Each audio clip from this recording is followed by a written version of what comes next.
Dwarka Shri Ramlila society के स्वरूप में इस पूरी राम कथा का सूत्र बांधा है। आइए आनंद लेते हैं प्रथम दृश्य से, जहां वाल्मीकि और नारद कुछ आपस में सोचकर एक नया स्वरूप देने जा रहे हैं।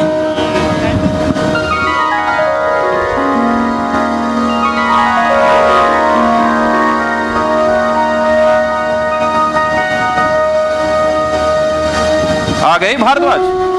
जी गुरुदेव। बैठो।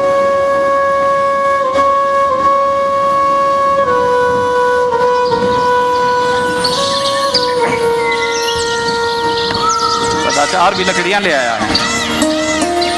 बैठो। मुझे तुम दोनों से आश्रम के विषय में कुछ वार्तालाप करनी है। खगोल शास्त्र के जो अनुसंधान चल रहे हैं उसका दायित्व तुम्हारा है। जी गुरुदेव। और दूसरे आश्रमों से कुछ शिष्य यहाँ अनुभव के लिए आ रहे हैं। उनका रहन सहन, खान पान, पहराव, सबका दायित्व तुम्हारा है सदाचार। जी गुरुदेव। यदि हम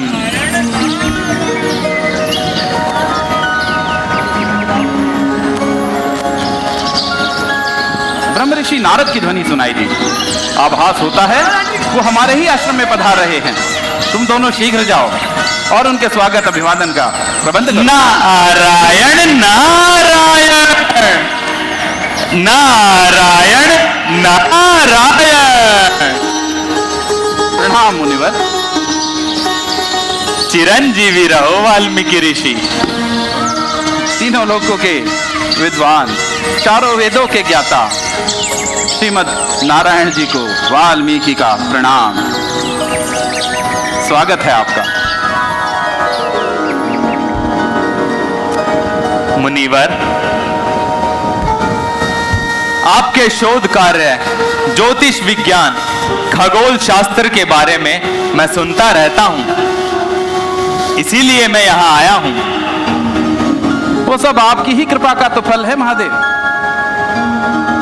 इस पृथ्वी लोक के कल्याण के लिए विभिन्न प्रकार के खगोल, ज्योतिष इत्यादि अनुसंधान हमारे आश्रम में आपकी कृपा से चलते रहते हैं।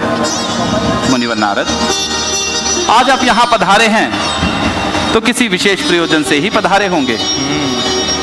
आप मेरी एक जिज्ञासा को भी शांत कीजिएगा। बताइए, क्या जानना चाहते हैं आप? ऋषिवर, मैं जानना चाहता हूं कि इस समस्त संसार में क्या कोई ऐसा व्यक्ति है जो क्रोध पर विजय पा चुका हो, सभी वेदों का ज्ञाता हो, सत्यवक्ता हो, प्राणियों का हित करने वाला हो और जिसमें सभी के लिए संभाव ये सभी गुण विद्यमान हो। मुझे ऐसे व्यक्ति का जीवन चरित्र बनाइए। मुनिवर, इतनी सारी विशेषताएं किसी एक मनुष्य में मिलना ये तो असंभव है। असंभव है? नारायण। आओ कथा सुनाई आज तुम्हें श्री राम की, धरती पर जन्मे दशरथ नंदन लाल की, धरती पर जन्मे दशरथ नंदन लाल की। आओ कथा सुनाई आज तुम्हें श्री राम की, धरती पर जन्मे दशरथ नंदन लाल की।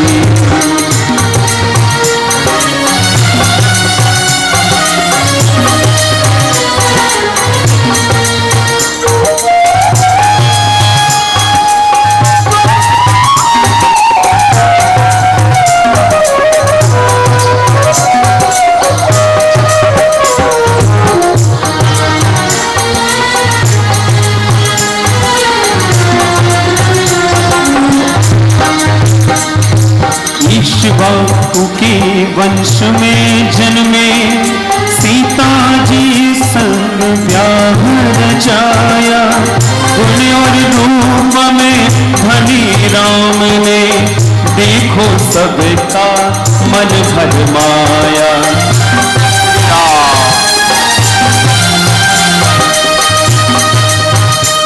माता पिता के वचनों हेतु राजकाज को ठुकराया, बन जाकर मनुज रूप में दुख सुख को अपनाया।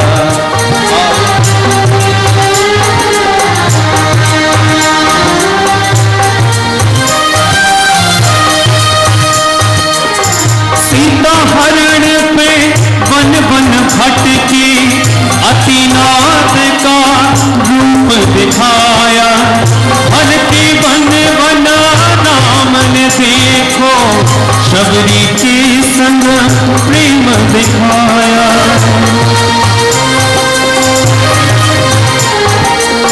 सुग्रीव बाली पंथ रोक कर हनुमत के संग प्रेम बताया।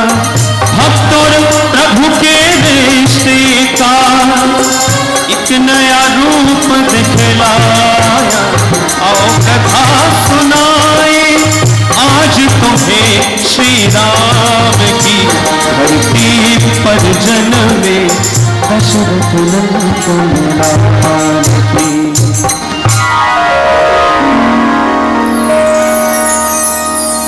महाबलवान, तेजस्वी, पराक्रमी राम। महाबलवान तेजस्वी राम, मैं धन्य हुआ मुनिवर, आपने श्री राम के चरित्र से मुझे अवगत कराया। मैं धन्य हुआ, आपकी अति कृपा हुई। अब मुझे आज्ञा दे ऋषिवर।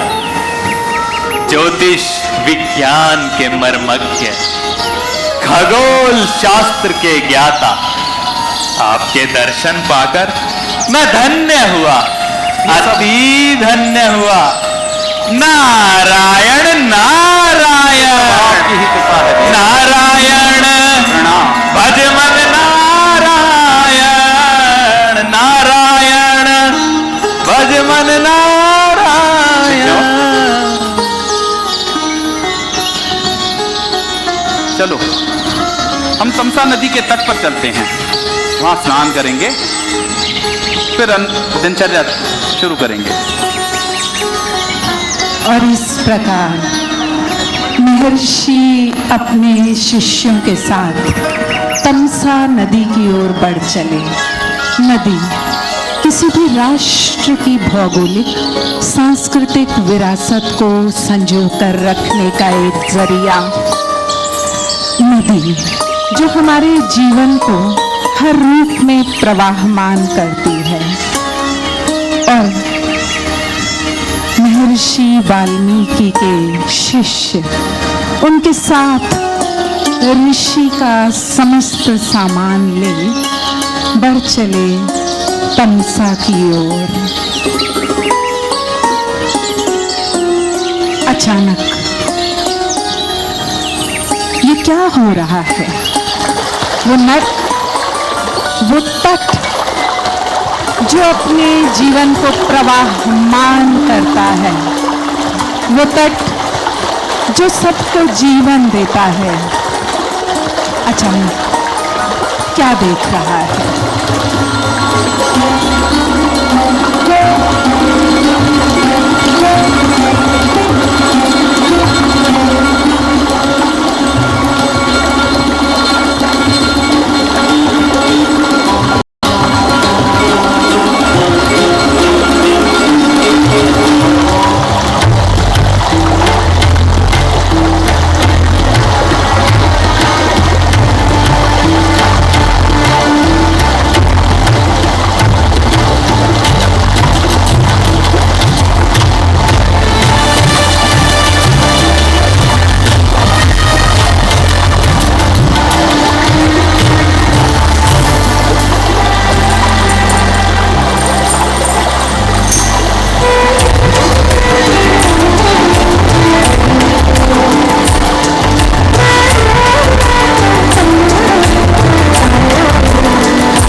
उनका वध करके सदा सदा के लिए अलग कर दिया। जा, मैं वाल्मीकि तुझे श्राप देता हूं, तुझे नित्य निरंतर शांति न मिले। निषाद प्रतिष्ठा तुम गमः शाश्वती समाहा यत्रोच मिथुना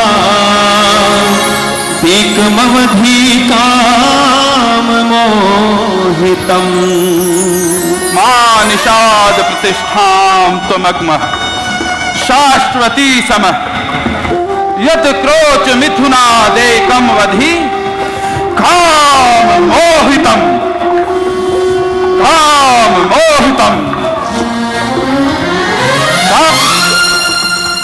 और इस प्रकार निषाद के हाथों क्रौंच और क्रौंची का यह दुखद अनुभव देख महर्षि वाल्मीकि के मुख से एक ऐसे शब्द की स्थापना हुई जिसने इस संस्कृति को एक नया स्वरूप दिया और एक नई रचना की ओर बढ़ा। मां निषाद प्रतिष्ठां त्वमग्मः शाश्वती समः यत् क्रोच मिथुनादेकं वधि काम मोहितम्। मां निषाद प्रतिष्ठां त्वमग्मः शाश्वती समः यत् क्रोच मिथुनादेकं वधि काम मोहितम्। यह क्या? मेरे मुख से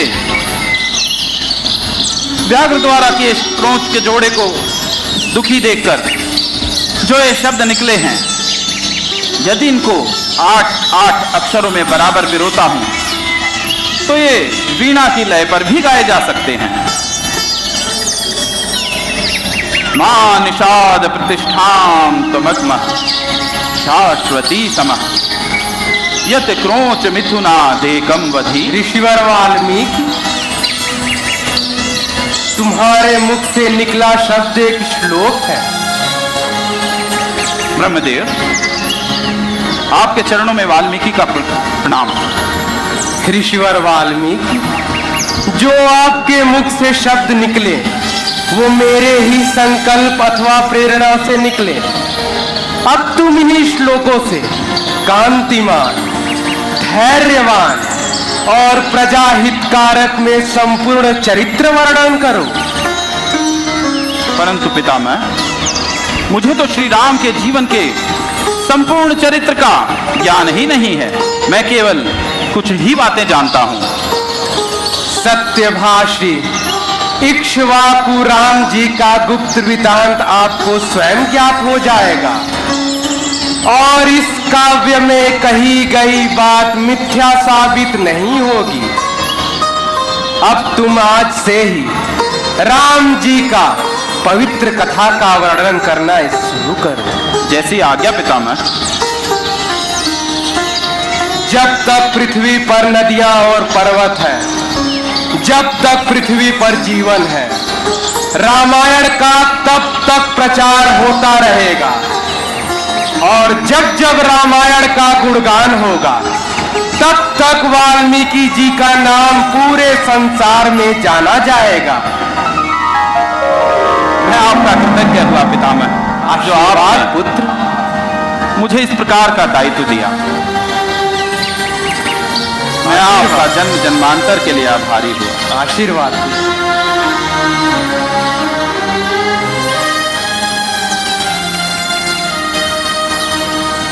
शिष्यों, सदाचार, जी गुरु। भारद्वाज, तुम शीघ्र जाओ और जो मुझे पितामह ने आदेश दिया है राम जी के चरित्र का लेखन करने का, रामायण लिखने का, उसके लिए सामग्री लेकर आओ। मेरी लेखनी और पत्र लेकर आओ। जी गुरुदेव। और इस प्रकार ब्रह्मा जी के आदेशानुसार महर्षि वाल्मीकि ने उस कथा को लिखना आरंभ किया जिस कथा का स्वरूप हमारे जीवन में हर दर्शन से श्रेष्ठ है।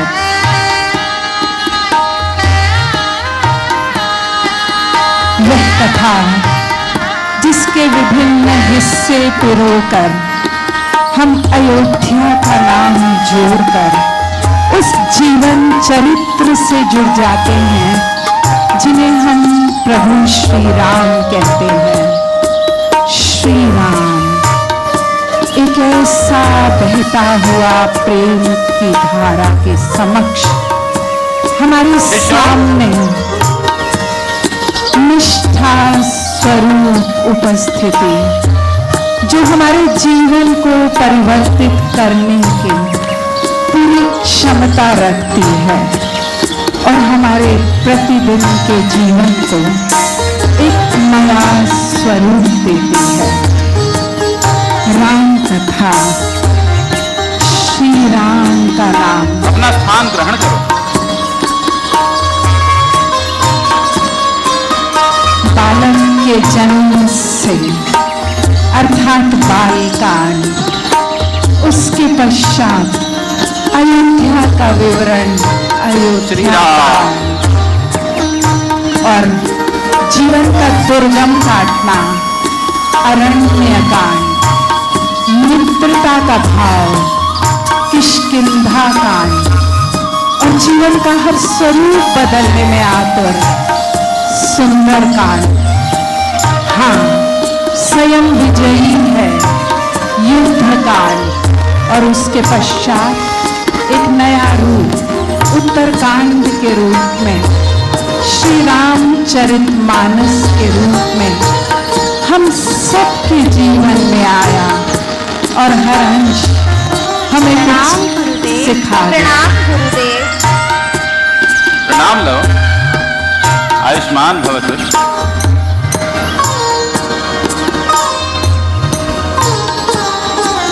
लो खुश।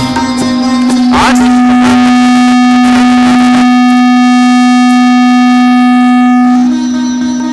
वो मर्यादा पुरुषोत्तम श्री राम के जीवन चरित्र से संबंधित है। इस कथा में तुम मर्यादा पुरुषोत्तम श्री राम के संपूर्ण जीवन के विषय में जानोगे।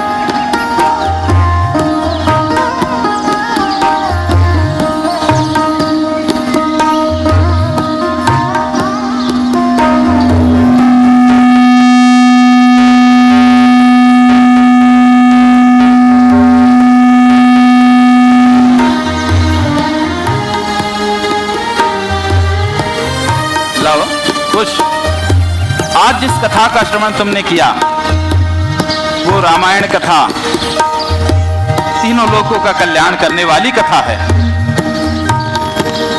अब ये तुम्हारा दायित्व है कि तुम जाओ, राज्यों में जाओ और विभिन्न नगरों में जाकर वहां के नागरिकों, राजाओं और अन्य सभी को इस कथा का पवित्र श्रवण कराओ। जी गुरुदेव।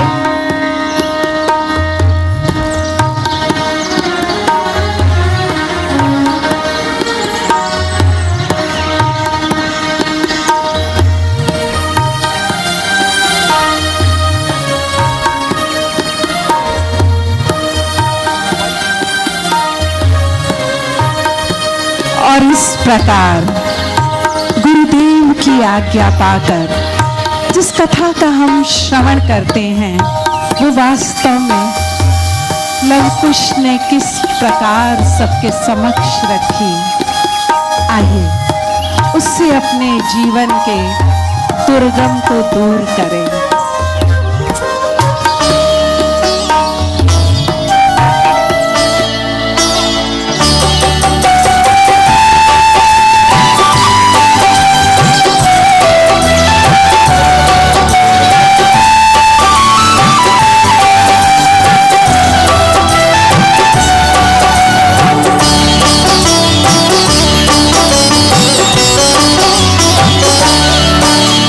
कथा सुनाए